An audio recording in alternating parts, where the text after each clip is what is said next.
It's Chef Jamil and I'm back, and Conversations in the Kitchen is continuing, and today I have a special guest. This is Arlene Noel. Hi. You guys know what the whole thing is with me with the Conversations in the Kitchen. This is all where it happens. Everything happens in the kitchen. It's not necessarily my kitchen today, but it is a kitchen nonetheless. And what I love about the kitchen is a place where you can have those conversations that you don't normally have in other rooms in the house. Absolutely. Because they're more intimate, right? Yeah, well, when you're breaking bread, it's just Let it all out. It's all about the spirit at that point. So, why I'm popping in for this specific shoot of Conversations in the Kitchen is because I want to have a conversation with Arlene about a new joint venture. So, guys. Super excited! Yes. So, I mentioned if you watch and follow me on Facebook, if you don't, you should. My Facebook is CHICpeasnyc, it's Chef Jamil, and Instagram, so my IG is CHICpeasnyc. Look for me on both. And so I did a little live, and I mentioned to everybody that I was working with these two amazing women. Here's one of those two women. Now, Arlene brings her media background. Almost 20 years of media. So her Brooklyn background. My Brooklyn native. I'm a Brooklynite. That's where my story begins, in Brooklyn. And she knows how to cook too. Okay, so absolutely. I'm gonna cook with her. I can burn. Right? I can burn. Okay, good girl. I'm gonna cook with her, but not today. Today, this conversation is about how we're gonna partner to bring together this group that we're forming, and what we're going to do is have these really amazing, intimate conversations, which we've actually started already. I'm sorry that I couldn't invite everybody, but you're gonna be coming to one soon. That I promise. So right now, we're working on it, we're formulating it. Yes, so we're pretty much building, you know, because one of the things that all three of us kind of agree, so is Chef Jamil, it's myself, Arlene, I'm Sexy Ling 66 on Instagram, and then my Facebook is private, sorry y'all, but, and then Vonda K. You know, one of the things that we wanted to do is absolutely change the narrative on how women of color communicate. You know, enough of all of this bickering and fighting and frenemies and jealousy and blah, blah, blah, blah. Enough. Yeah. We've had it. We're all grown, we're all women, you know, and we need to start to bring in the millennials, bring in even older, you know, some of the baby boomers to kind of speak to the Gen X, the millennials, and then so forth. So really just changing that narrative to be a lot more positive as opposed to, you know, always having this negative connotation to a woman of color. So that's really what the basis is. When we have more, we'll share more. But right now, stay tuned because it's going to be hot. Yes.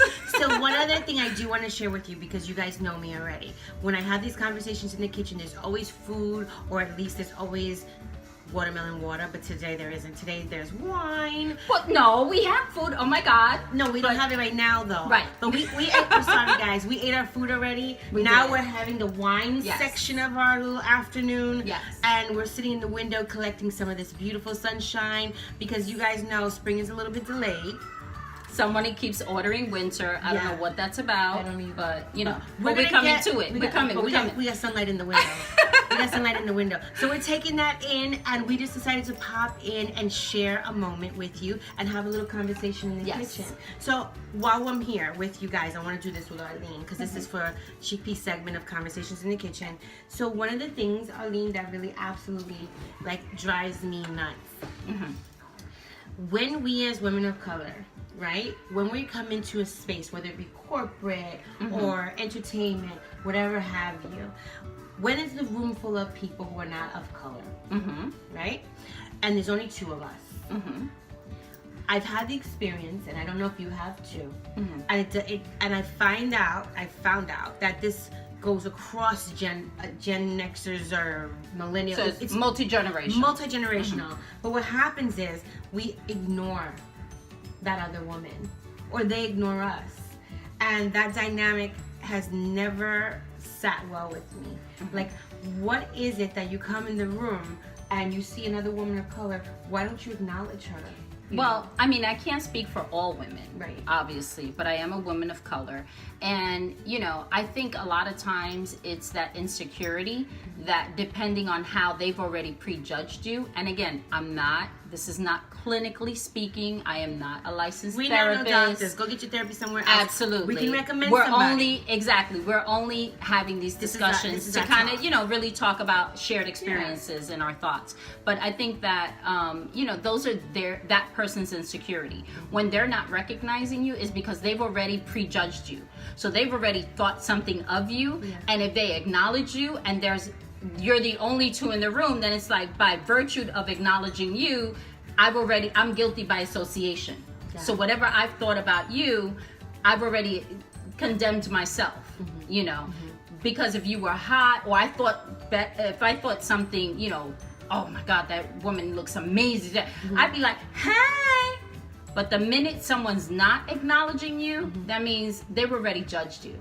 And they're not trying to formulate an opinion that would make them guilty by association. How do we stop that? Because I'm tired of walking into rooms where black women don't see me. No, absolutely. Now I always say and I've said this before. I'm like, oh my God, I have my invisible paint on today. I didn't even recognize. I put that on this morning instead of my perfume. You know, and listen, I've been calling girls out. So if you see me, you know you better speak to me. Because if not, boo, I'm gonna roll up on you. Right, or the nod. You know. No, just like, it's not enough for me anymore.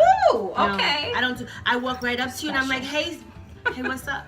How you doing? Hey, sis. Like, I let you know I have seen you. If you choose to ignore me after that, that's your problem and your loss as well. Please know that. But I absolutely will go up to women now and acknowledge them and be like, hi. Isn't it so funny? It's just the two of us. Right. Like, I call it out because I'm tired of that. I'm tired of that happening. Right. But the interesting thing that did happen to me the last time I called it out, the woman actually said to me, thank you for speaking to me. And I was all like, what? And maybe she was shy and she just didn't know how to approach you. What she told me is, because of how I look, women won't speak to me. Because, you know, she was the absolute... Without even knowing. Bomb. She was gorgeous. And I was like... Without even knowing, well, you know, you're beautiful. I get it. I was like, but... Girl, I'm over here so I could ask you, how'd you get so cute? Where'd you get that makeup? Where'd you get that clothes? You know, where'd you get them abs? Exactly. I'm all like in her face, and she's like, thank you so much for like speaking to me. And I thought that was amazing that I could have that exchange. But had I not spoken to her, had I taken the route of so many other women, whatever the insecurity is, and don't get me wrong, I have my own insecurities, but I'm not going to be in a room with another woman of color and not acknowledge her. I absolutely will not, because there's too many other people who are not acknowledging us. Right. So I'm not going to be one of those people who doesn't acknowledge and give us value. I'm not going to be in that. And I would ask you to do the same and be a stand for yourself in that way. That's actually what we're doing, kind of, you know, with our series. And again, stay tuned for it. They're coming near you. You'll be invited to them. You know, we'll have Eventbrite invitations as well. But that's what we're trying to do, is change that narrative. And then how do we change that narrative? Maybe you step out of your comfort zone and say hi to someone and speak to someone and say, hey, you know, I'm with you. Because again, that is the challenge in changing the narrative on how women of color communicate. Because I think we have that stigma of we're unapproachable. You know, if you approach us, then there's a fight. You know, or there's an argument, or somebody's gonna get loud. Or we have to change all of that. Yeah. You know, I mean, enough is enough. Or we're angry. Right. Or we're attacking somebody. It's always something. It's always something. Right. Or you're opinionated. You know, because the minute you say, well, I feel strongly about this, it's, there goes the opinionated one. You know, it's always some negative connotation to a woman of color. So we're trying to change that narrative because honestly and truly, enough is enough. And I think that standing up, and you notice someone else, you know, one of the things I've always been able to do is do that. You know, if I'm in a room with someone and she looks amazing, even if she has great shoes, clothing, lipstick, whatever. Acknowledge, just compliment one another, because there's nothing wrong with that. And sometimes, because women are emotional creatures by nature, that's what we look for. Yes. We look for someone to be like, oh, you look great. Or give someone a compliment. Yes. Give that woman of color a compliment. Be able to take one. And let her be like, be able to take one. Thank you. Because I've given compliments to women that have been like, changes. Well, because again, some women are not trusting. Take I'm one the of the women. compliment. Wait a minute. I'm one of the women. You might come up to me at an event or something like that and be like, oh my God, I'll be like, what you up to? What you want? But stop doing that, because we're just keeping this division between us. But that's why I'm saying that we have to change that narrative. Yes, absolutely. You know, that hasn't been the norm. No. So that's what I'm saying. That's what we're trying to do with our series. Yeah. You know, is change that narrative. You know, it's not going to be overnight, guys. No. You know, we know that change is not overnight, This but is the change thing. will come. And the reason why this is so important to me personally right now is that the whole Me Too movement, right? For me, it gets watered down every time we come into a room with another black woman and don't acknowledge her. The Me Too movement was started by a black woman, right? If I'm walking in a room of all others and not acknowledging you, it waters down that movement. It waters down any movement that's for us. So we have to close those gaps, guys, even between generations. If a millennial is not talking to a Gen Xer because they don't get each other, we'll start to get in the space where you can get to know and get each other, and we're providing that space coming soon to you. And the reason is that we water down everything that we're a stand for if we don't stand together. So look at the sun. We're getting that spring fling on, y'all. So just to keep it in perspective, we want to stop having these watered down movements, and by like really empowering each other to have the really powerful conversations that keep us all as one, that bring us together no matter what our age, no matter if we're the only ones in the room, no matter our insecurities, it doesn't matter. We all have them. Let's push past them. Let's start reaching across. And honestly, let's cross those lanes, but all the lanes. You know, as you mentioned, I am from Brooklyn. I'm from a single parent home. And you know, as a little girl, I didn't have those mentors, and I didn't have like those. I had matriarchic women around me. But we were just in the struggle. My mom was in the struggle. My older sister was in the struggle. So we're all just in so we're in defense mode. We're not in offensive mode. Gotcha. And I think that's what I'm saying. You have to change that narrative, because, you know, maybe speaking to someone, you know, I remember being on the train one time, and there was a young girl from, I guess she was on the J line. I'm on the J line, guys, or was. And, you know, she had her baby with her. And I said, oh, look at the baby. I was with a girlfriend. I was like, oh, the baby's so cute. And she's like, what you said? Da da da da. And I was like, all right, I'm about to be in a fight because I gave a compliment to her child. Baby. However, you know, that's what I'm saying. We stay in defensive mode, and that's what we have to change. And that's why it's not going to be easy, you know, but these conversations are really built for the everyday women having everyday conversations. Regardless to what my experience is in media, regardless to who I've been around, photographed with, or any of that. At the end of the day, I'm just a regular woman. You know, and I think that's where we need to really tap that core, because I think we have enough intellectual conversations going on with panel discussions and this and advice on all these kind of things, but it's that everyday woman that we're really trying to tap into. You know what I do? I've made it like a little game for myself to see like how many positive reactions I can get. I make it my business. I make it a point when I see the everyday woman, the woman from the neighborhood, whatever, and I see her, and I know that by the looks of everything that she's wearing on her space and her person and her face, that she's going through a struggle.